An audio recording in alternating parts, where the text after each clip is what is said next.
Okay, Bob quiz. You're at the store. You're trying to decide between hand sanitizers. Hmm.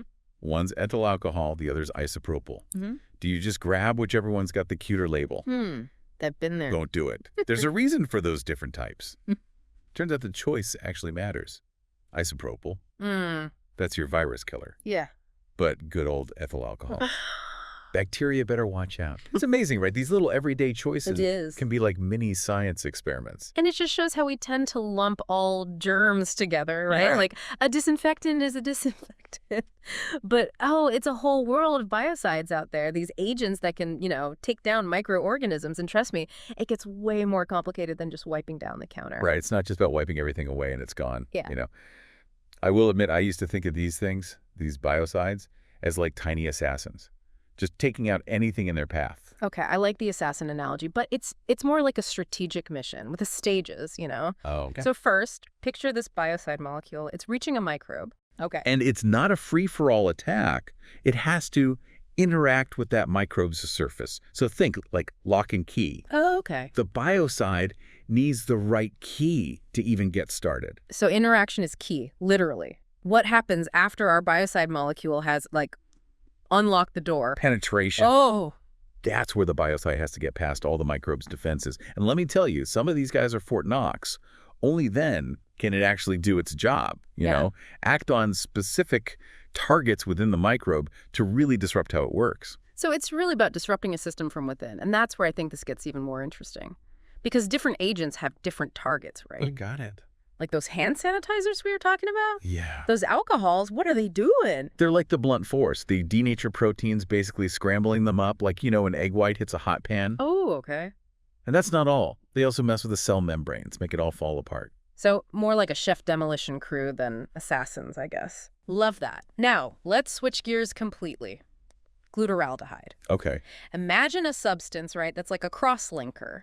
Binds to those cell surfaces, gums up everything. That's glutaraldehyde. And just to make it more interesting, works even better at higher pH levels. Yeah. So something to keep in mind. It's all about the chemistry. It is. Now, I'm sure a lot of people are familiar with chlorhexidine, Right. that ingredient in mouthwash, right? Familiar with that, yep. But it also goes after those membranes. But at high concentrations, it gets weird. Oh, yeah. It can actually congeal the cytoplasm, basically turning the entire inside of this microbe into jelly. It's a sticky situation, let's put it that way. All right, what about something a little bit less common, like silver? Ah, silver. It's not all werewolves in mythology. Although that would be a fun deep dive for another time. Definitely. But silver disrupts enzymes, those worker bees of the cell, and it messes with their DNA. Talk about a double whammy. It's a multi-talented biocide. Yeah. Okay, let's bring it back to something a little more familiar, like chlorine in pools. Ah, chlorine. So we're talking halogens. Okay. They're powerful oxidizers. So what they do is disrupt those vital cell components through this process called oxidation. Like, imagine throwing a molecular grenade in the machinery of the microbe. Oh, wow. Okay, and last but not least, we have formaldehyde. Ah, formaldehyde. Another cross-linker? This one goes after the proteins, nucleic acids, and shuts the cell down. We've got chefs, we've got demolition crews, we've got cross-linkers, oxidizers. The whole It's like the microbial most unwanted list. Yeah.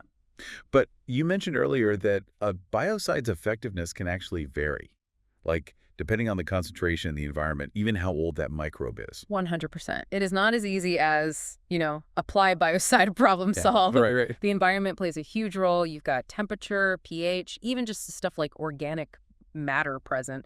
It all messes with how well a biocide can work. So even in the world of biocides, context is everything.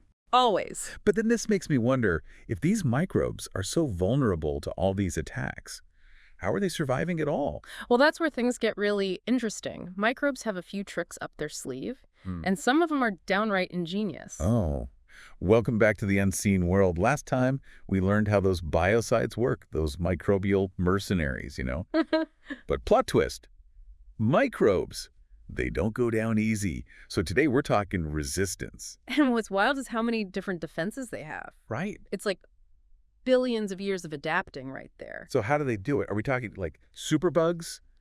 Sci-fi stuff. Well, superbug usually refers to bacteria resistant to lots of antibiotics. But with biocides, think of it more like levels of armor, different strategies. Okay, so tell me everything. How are they getting so tough? So some microbes, born tough, it's called intrinsic resistance. Okay. It's in their DNA, their structure from the get-go. So like some microbes are just better at dodging bullets, basically. Exactly. Gram-negative bacteria, right? They have this outer membrane. It's like a fortress wall. Makes it tough for biocides to even get through. Which is why some infections are so hard to treat. Makes sense. Any other microbe groups that are just tough by nature? Oh, yeah, for sure. Mycobacteria, they've got this waxy cell wall, super hard to get through. Like, imagine getting a stain out of some, like, really dense fabric. Oh, yeah. It's a challenge. Mycobacterium chelone, you find it in places you think would be sterile, medical equipment even. Wow. Okay, these are some serious microbial ninjas. What about those bacterial spores I've heard of? Those seem like almost invincible. Spores are the ultimate survivors. It's like they sense danger and boom, build a bunker layer by layer. They go full-on hibernation mode, but with extra armor. So are biofilms anything like that? Biofilms are cool because it's teamwork. Imagine a whole bunch of microbes banding together, making this slimy shield. Biocides can't get through. They're like, let's build a fortress, share resources, protect each other. Exactly. That's how they thrive in tough spots. They share genes, resources, even change their environment to mess with the biocides. Wow. Microbes are way more organized than I gave them credit for. Okay, so that's being tough from birth, right? But what about acquired resistance? This is them learning new tricks. You got it. Microbes are always adapting. So mutations, those random DNA changes, those can lead to resistance, especially with repeated exposure. So it's like they're leveling up in a video game. Each time, Yeah. they're a little harder to kill. Does that mean, like, the more we use biocides, the less they work? It's tricky, and scientists are still figuring it all out. Overuse is definitely a factor, but using biocides right is still crucial to stop infections. It's a balance. Makes sense. So how else do microbes get this resistance? They sharing tips or something? They actually can swap genes, little packages of DNA called plasmids. They can have genes for resisting all sorts of things. Metals, those QACs you see in disinfectants, even chlorhexidine, that mouthwash stuff. Wait, genes specifically for resisting? That's incredible. So is this biocide resistance as big a deal as antibiotic resistance? Asking the real questions now. That's the million-dollar question, and honestly, research is still ongoing. Big thing to remember, biocides and antibiotics, different.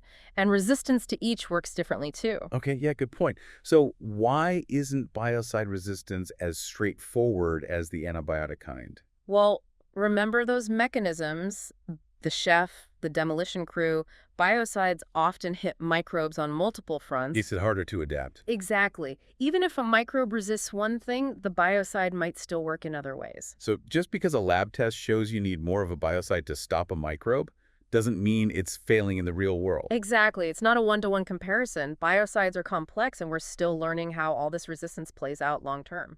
So a lot to unpack here. But bottom line, what's the most important thing for people to get about biocide resistance? Awareness. We got to be careful with our cleaning, understand product claims, and don't go overboard with the biocides. It's a balance. Effective cleaning, but minimal resistance risk. Not about fearing germs, but respecting them, changing our behavior. Now, you mentioned physiological adaptation before. What does that even mean for a microbe? Good question. Think of it like this. Some microbes, like in those biofilms, they're not changing their genes to resist.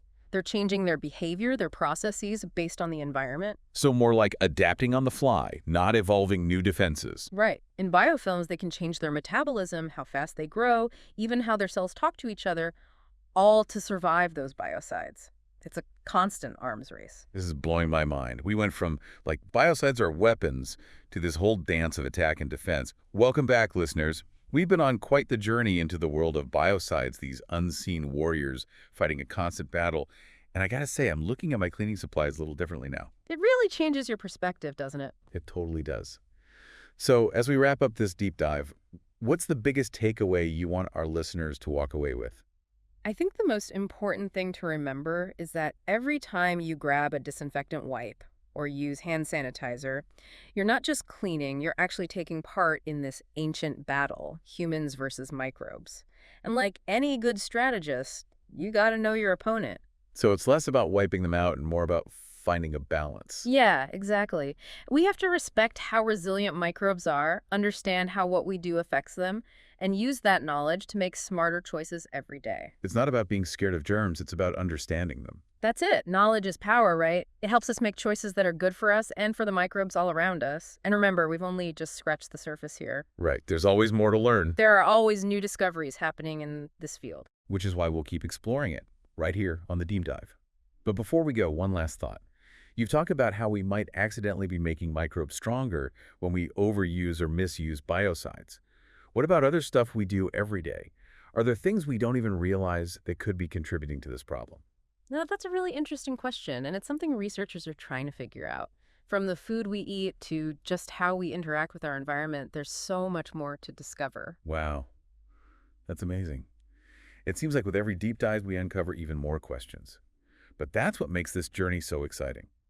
Thanks for joining us on this exploration of biocides and microbial resistance. Until next time, keep those questions coming and keep on exploring.